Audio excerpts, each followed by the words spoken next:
Well, 1 year after Oakland police used tear gas to break up a large crowd ahead of a citywide curfew, the top brass remained mum on why the department resorted to that level of force, vowing a new era of transparency.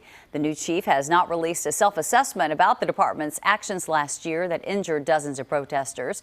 KTVU's investigative reporter Evan Cernovsky spoke to some who were in that crowd on that day and also has a response tonight from OPD.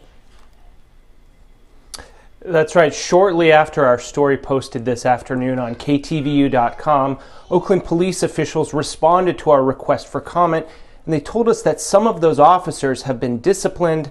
Now, we're still waiting to learn more information. It just went crazy. I feel like I was in a war zone or something. Tosh Sears was one of hundreds of demonstrators who took to the streets of Oakland on June 1st to protest the police killing of George Floyd. The march was organized by students at Oakland Technical High School. It was almost like a festival. It was, everybody was getting along. The children were out there with signs, and it was just a good thing. The crowd faced off with officers in riot gear 2 blocks from OPD headquarters. Video shows a plastic bottle being thrown at police before they launched gas and projectiles. It was like it turned into a shootout or something like that. You know, it was just horrific. Sears was struck by one of those projectiles in the chaos.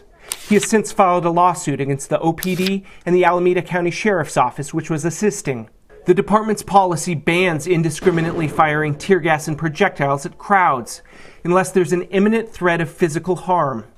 Then Deputy Chief LaRon Armstrong, who's now the chief, justified the incident the next day. Officers were still receiving rocks and bottles being thrown, as well as people preparing Molotov cocktails to throw towards the officers. A KTVU investigation at the time didn't find any evidence to support Armstrong's justification, only that video of a plastic bottle being thrown.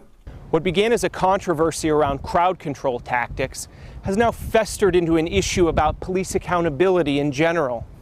Activists say that if the OPD is serious about reform, it needs to be more transparent. We continue to get lip service about reforms. Bay Area activist Kat Brooks is co-founder of the Anti-Police Terror Project. She said her teen daughter was at the June 1st protest and doesn't buy the department's justification. I want to see the new chief, LaRon Armstrong, who keeps saying that this is a new day inside of OPD, actually do some things that make it a new day inside of OPD. In an interview with KTVU after he was sworn in as the new chief, Armstrong said the June 1st incident was being reviewed by an outside investigator. When that investigation is cleared, I'll be transparent with it and I'll share it with the public. That was almost 4 months ago.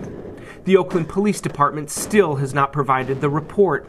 It's clear that there were no Molotov cocktails on June 1st. They've offered absolutely nothing to back that up. Civil rights attorney Rachel Letterman represents Sears and other co-plaintiffs. It's clear that there was an overreaction based on the topic of people coming out against racist police violence. Sears said he will continue to press forward with his lawsuit, hoping it will compel police to act differently in the future. The best acknowledgement that they can give is to change all of this. And again, after our story posted online, Oakland police responded to our request for comment.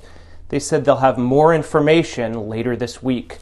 Reporting live, Evan Cernovsky, KTVU, Fox 2 News. Yeah, and Evan, I remember that gathering. It was more than 1,000 people. Did the demonstrator that you spoke with remember hearing OPD calling it an unlawful assembly and ordering everyone to disperse? And if so, why many of the demonstrators decided to stay?